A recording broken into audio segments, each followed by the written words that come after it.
See, the way the question is asked and also the way normally it's addressed is, people think there is something called as negative thought and positive thought. This is not a simple problem. People suffer this for their whole life without handling it.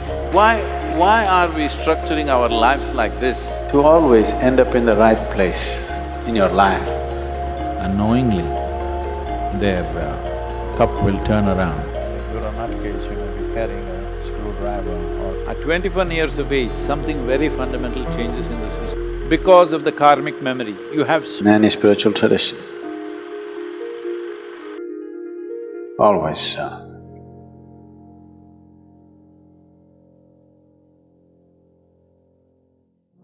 Isha foundation 50 years old Muthamma को अपना घर चलाने का एकमात्र जरिया भी खोना पड़ा जब कुछ लोगों ने डिसाइड किया कि वो बिना किसी फर्दर नोटिस या फिर किसी भी प्रोसेसिंग के फॉरेस्ट एरिया की फेंसिंग शुरू कर देंगे, जिससे उनका फॉरेस्ट में जाने का रूट लंबा हो गया और बहुत सी प्रॉब्लम्स क्रिएट होने लगी। वो गए आश्रम अथॉरिटीज के पास विनती लेकर कि सिर्फ 3 फुट का गैप छोड़ दिया जाए फॉर द पाथ जो कि फॉरेस्ट को कनेक्ट करता है, लेकिन उनकी ये अपील आश्रम अथॉरिटीज ने खारिज कर दी। ये सब हो रहा था आदिवासी बस्ती कॉल्ड इक्काराई बोलुवम पट्टी इन तमिलनाडु कोयम्बटूर। वेलनगिरी हिल्स के फुट हिल्स में इक्काराई बोलुवम पट्टी है, जहां ईशा फाउंडेशन का हेडक्वार्टर 150 एकड़ के कैंपस पर, जिसमें 77 छोटी बड़ी स्ट्रक्चर्स हैं, इंक्लूडिंग द ईशा आश्रम, बिल्ट 1994 से 2011 के बीच में, जो कि लॉज और रूल्स के वायलेशन में सामने आया है। कैंपस एडजेसेंट है द बोलम पट्टी reserve forest, Nilgiri biosphere reserve में एक एलिफेंट हैबिटेट सेंटर के, और अलोंग द थानी कंडी मरुधा मलाई माइग्रेशन कॉरिडोर। यहाँ ह्यूमन एक्टिविटीज जैसे कि construction hill area conservation authority और HACA रेगुलेट करता है। इस एरिया में 300 स्क्वायर मीटर से ऊपर की लैंड पर कंस्ट्रक्शन बिना HACA की परमिशन के नहीं किया जा सकता है, लेकिन state department of forest, town and country planning and housing and urban development के 1994 से 2011 के रिकॉर्ड्स में ईशा ने 63,380 स्क्वायर मीटर्स पर कंस्ट्रक्शन किए बिना किसी अप्रूवल के इक्काराई बोलुवम पट्टी में।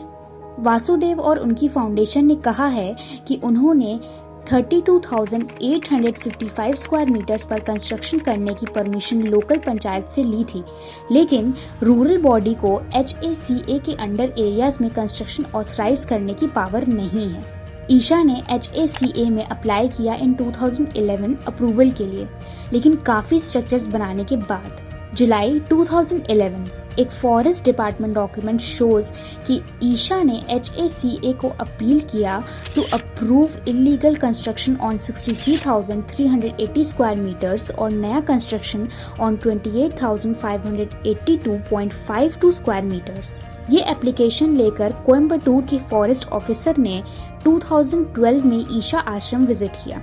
ही फाउंड ईशा ने illegally series of buildings construct करी हैं, जिसमें 28,582 स्क्वायर मीटर्स का प्लॉट, जिसके लिए HACA में अप्रूवल के लिए गए थे, इंक्लूडेड हैं।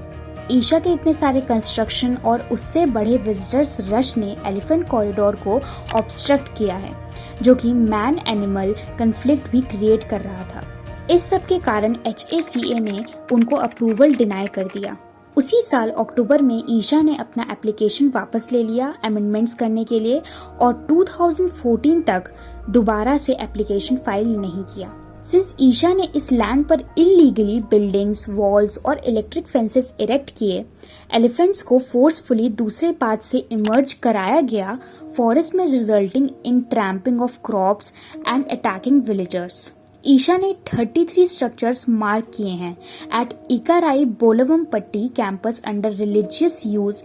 इसका मतलब ये पब्लिक बिल्डिंग्स कंसिडर किए जाएंगे अंडर तमिलनाडु प्लानिंग रूल्स। ऐसे स्ट्रक्चर्स के लिए अप्रूवल रिक्वायर्ड होता है द डिस्ट्रिक्ट कलेक्टर और the deputy director for town and country planning से टू बिल्ड, लेकिन ईशा पंचायत के पास गई, जिसके पास कोई पावर या अथॉरिटी नहीं है ऐसे परमिशन ग्रांट करने की। जब प्लानिंग ऑफिशियल्स ने आश्रम विजिट किया अक्टूबर 2012 में, दे फाउंड कि नए बिल्डिंग का कंस्ट्रक्शन ऑलरेडी शुरू हो गया था। ऑफिशियल्स ने फाउंडेशन को रोकने के ऑर्डर का नोटिस दिया इन नवंबर 2012। ईशा को कोई फर्क नहीं पड़ा। Land fenced off by Isha foundation rightfully belong करता है अबाउट 200 ट्राइबल फैमिलीज को उस एरिया की जहां मुत्तमा जैसे लोग रहते हैं। Muthamma initially was a labour at Isha foundation site, लेकिन बाद में she struggle to get her land rights जब फाउंडेशन ने उनको रोक दिया from collecting herbs and other essential forest से। मुत्तमा ने ये भी क्लेम किया है कि ये लैंड उनको दिया था during Bhutan movement in 1988। However, illiteracy और ग्राइंडिंग पॉवर्टी ने उनको प्रिवेंट कर दिया एक्चुअली लैंड का पोजेशन लेने में। सीजे ने भी एलेज किया है कि ये जो कंस्ट्रक्शन हुआ है it's illegally done. The foundation failed NOC लेने में, फिर भी दे continued constructing and disrupting the natural habitat for the wildlife and people like Muttama. बाद में foundation was pulled in Madras High Court and the Southern Bench of the National Green Tribunal इसी illegal construction को लेकर। Madras high court ने foundation को notice भी issue किया था जब विलनगिरी हिल्स ट्राइबल प्रोटेक्शन सोसाइटी ने PIL फाइल करी थी इनके अगेंस्ट। फाउंडेशन इस एम्ब्रॉयल्ड कंट्रोवर्शियल लीगल बैटल में इस कंपाउंड के हैं सिंस 2012। प्रोजेक्ट ने और भी कंट्रोवर्सी अट्रैक्ट की जब prime minister Narendra Modi was there to inaugurate 112 foot high bust of Adi Yogi Shiva आश्रम पर इन February 2017।